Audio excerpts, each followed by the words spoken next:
Hey y'all, so we're going to start off this recipe by roasting our bananas. Let's just cut those in half and quarter them. Then we're going to place the pieces on some sort of parchment lined sheet tray, just so they don't stick.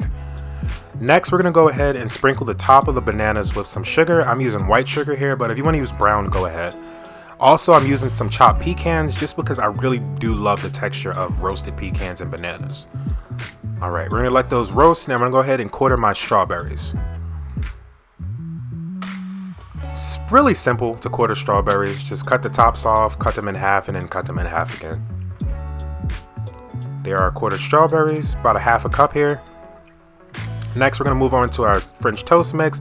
I'm using about a quarter cup of milk with a tablespoon of vanilla and 4 eggs, and we're just going to mix that up really nicely. It's very self-explanatory for French toast mix. There we go. Now we're just going to go ahead and take this hot dog bun. I have a brioche hot dog bun, which is amazing. I love these for everything, including French toast.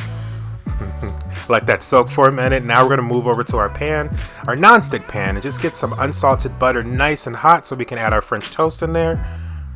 I've decided to only make 2 today.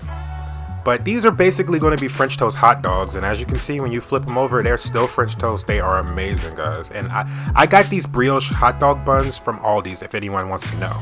Now let's go ahead and remove those from the pan, and we're going to start our strawberry sauce.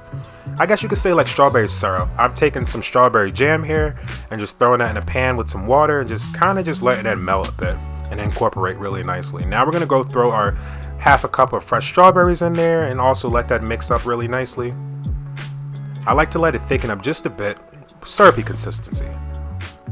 Next, we're going to move on to our cream cheese icing. I'm using a half a cup of powdered sugar here, also about 2 to 3 tablespoons of whole milk or heavy cream, and also about a half a cup of softened cream cheese. Now just whip the hell out of it with some sort of whisk or electric mixer, whatever you want to use. Now we're going to just go ahead and assemble our French toast hot dogs. I'm just taking my banana pieces. I can fit about 3 of them in each bun. And as you can see, they look amazing and they smell amazing. And we're just going to assemble it. The strawberry syrup on top. Go ahead and drizzle it with some of that cream cheese stuff there. And just give it a taste. Damn.